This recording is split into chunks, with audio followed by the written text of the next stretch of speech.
Jean-François Ceci, bonjour. Bonjour Eric. On sort d'une conférence en 3 volets de Monsieur Jean-François Ceci, qui est issu d'un travail de recherche sur les écoles de Pau, c'est ça? Oui, tout à fait, la région paloise. Voilà. Alors, premier constat, c'était les constats, les statistiques des usages, c'est ça?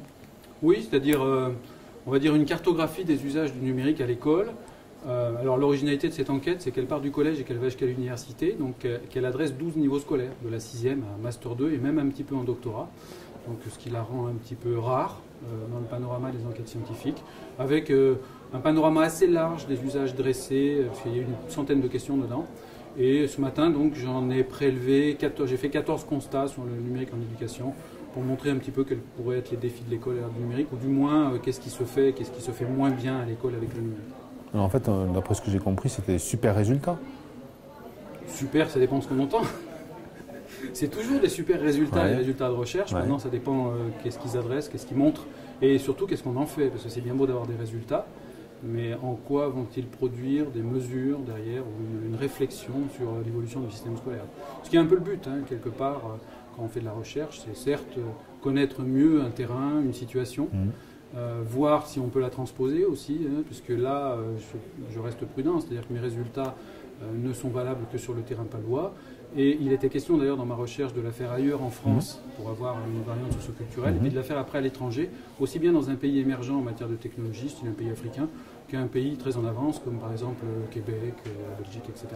Pour voir si effectivement la consommation, les usages du numérique, aussi bien informels que formels, c'est-à-dire dans un cadre scolaire ou extrascolaire, sont identiques à ceux de la région paloise. Pour le moment, j'ai que ceux de la région paloise, mais ils montrent déjà un certain nombre de choses particulièrement intéressantes. Bien. Deuxième volet de l'étude, enfin de la présentation de la conférence, on était plutôt sur qu'est-ce que le numérique pourrait apporter dans l'éducation. Oui, disons c'était la vision, c'est peut-être une synthèse dressée de revues de littérature, d'une expérience personnelle aussi de pédagogue, c'est-à-dire avec l'expérience j'ai cumulé un certain nombre de choses qui marchent et qui ne marchent pas. Que j'ai monté en méthode personnelle et en méthode de groupe aussi, puisque j'ai beaucoup collaboré à des projets pédagogiques en pédagogie active depuis une vingtaine d'années en formation continue avec une équipe de collègues. Et notre montée en compétences, en fait, on l'a théorisée. Puis à un moment donné, j'ai ressenti le besoin de l'étayer par la recherche. Et j'ai vu qu'en fait, des chercheurs avaient détaillé ça. Et donc, on s'est rendu compte en fait qu'on avait fabriqué une méthode qui était étayée progressivement par la recherche et qu'on a mis en place pour voir si elle marchait. Et donc ça, c'était le troisième volet. Voilà, et en troisième partie, donc, puisque expliquer aux gens ce qu'ils pourraient faire pour améliorer leur pédagogie et la rendre plus active quelque part, ce n'est intéressant que si on l'a testé, qu'on peut en témoigner. Et donc la troisième partie, en fait, portait sur 10 ans d'enquête qui ont été consolidés de cette approche qui a été décrite en partie 2 et qui montre que quand on était pendant 7 ou 8 ans d'affilée dans une approche de pédagogie active avec une approche programme et des projets collaboratifs, donc très peu de silos, on avait de très bons indicateurs qualité. Les 10 indicateurs étaient toujours quasiment tous positifs. Et puis à un moment donné où ça a changé, où il y a eu une perte d'organisation dans l'équipe pédagogique, moins de projets collectifs menés, donc naturellement on a constaté que les enseignants revenaient un petit peu plus en silo, c'est-à-dire revenaient dans leur zone de confort, et ce faisant, dialoguaient moins. Donc il y avait de nouveau de problèmes d'organisation qui apparaissaient parce que l'information qui circulait moins bien, et on a vu tous les indicateurs chuter, c'est-à-dire que la satisfaction des étudiants et même la réussite des étudiants a chuté. Ce qui montre, de la même manière sur cette échelle, sur ce terrain-là bien particulier, hein, on ne va pas prétendre généraliser ces résultats, que cette approche en pédagogie active qu'on avait montée, dont on a listé les 17 mesures dans la deuxième partie de la conférence, fonctionnait bien, c'est-à-dire qu'elle produisait des résultats quantitatifs significatifs, puisqu'on avait quand même 12% de réussite en plus, et puis une perte de motivation de plus de 10% sur l'ensemble des indicateurs, dont certains qui chutaient de 20 ou 30%. Alors, rapidement, hein, comme tu le sais, j'ai rapidement vu la conférence parce qu'on a interviewé des gens au même moment. J'ai cru voir sur un slide que, quelque part, donc il y avait pédagogie active, ça c'est sûr, donc mettre en activité les élèves, et de notre côté, on a l'influence du numérique. Et en fait, globalement, en fait, qui provoque les résultats? Est-ce que c'est le numérique ou la mise en activité? Alors nous, c'était la pédagogie active, c'est-à-dire que comme c'est une formation centrée sur le développement multimédia et la communication multisupport, ça veut dire qu'on forme par et pour le numérique. C'est-à-dire que le numérique est omniprésent dans cette formation. Ils en font 4-5 heures par jour. Donc là, on n'est pas dans un contexte universitaire où ils sortent des écrans que pour le plus souvent faire du Word ou des choses comme ça, ou aller sur Internet chercher de l'info. Là, on est vraiment producteur de médias et tout type de médias, du son, de la vidéo, de la 3D. Donc c'est vraiment des développeurs multimédia. Donc le numérique est présent partout. Simplement en pédagogie, on n'est pas obligé de l'utiliser. On peut simplement l'utiliser de manière disciplinaire pour produire de la 3D, du son, etc.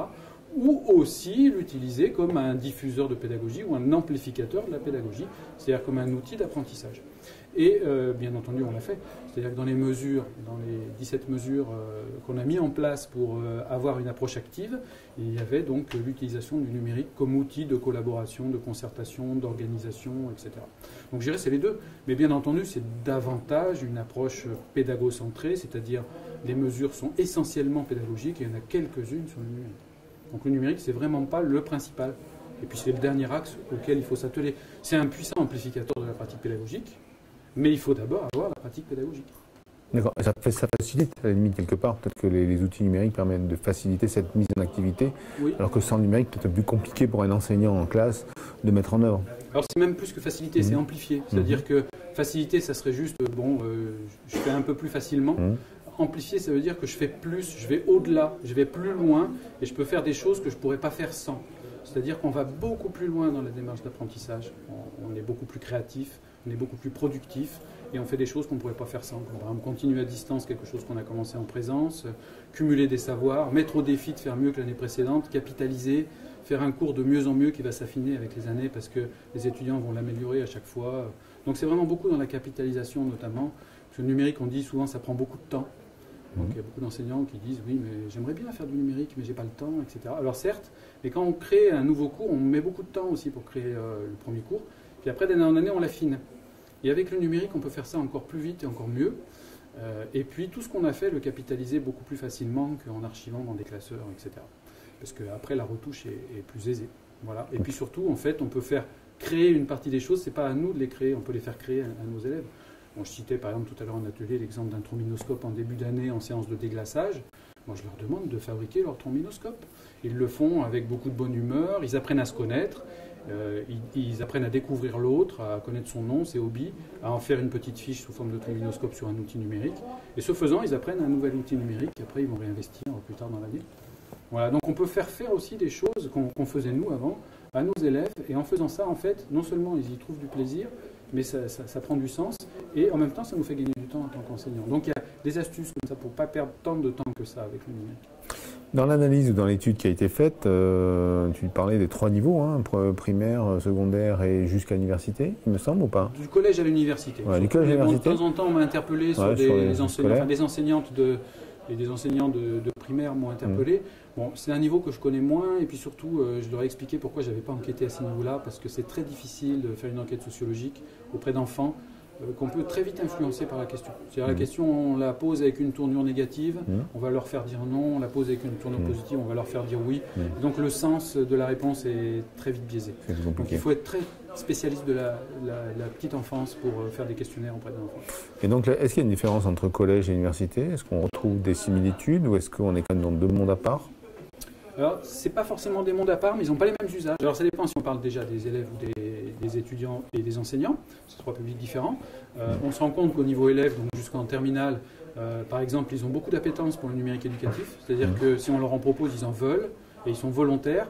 Et les résultats que j'ai renvoyés montraient que d'ailleurs, plus ils pratiquent le numérique et plus ils en ont envie à l'école. C'est-à-dire que les petits usagers ont un peu envie de numérique à l'école et plus ils en font, plus ils ont envie d'en voir à l'école.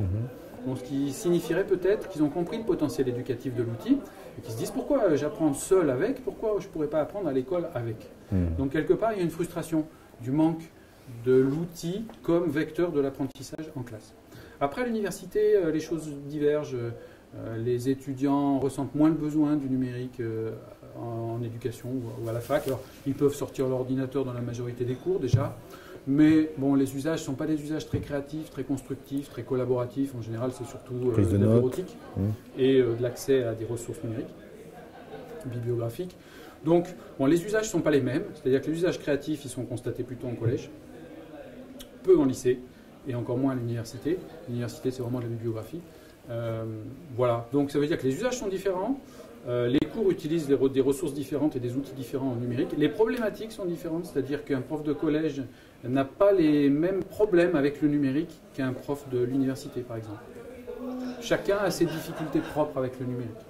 Après, ils s'accordent un peu tous pour dire on manque de matériel fiable, d'accompagnement quand il y a des pannes, etc. Ça, c'est quand même le principal souci. Il est dans les équipements qui sont vieillissants, obsolètes, en panne, pas assez entretenus. Voilà. C'est quand même la grosse difficulté. Là. Et puis, à l'université, notamment dans les amphis, souvent on n'a pas de courant, on n'a pas assez de Wi-Fi. Donc, des choses vraiment basiques qui font que ça grève tout de suite l'installation d'une pédagogie appuyée sur le numérique. Bien, merci. Merci Eric.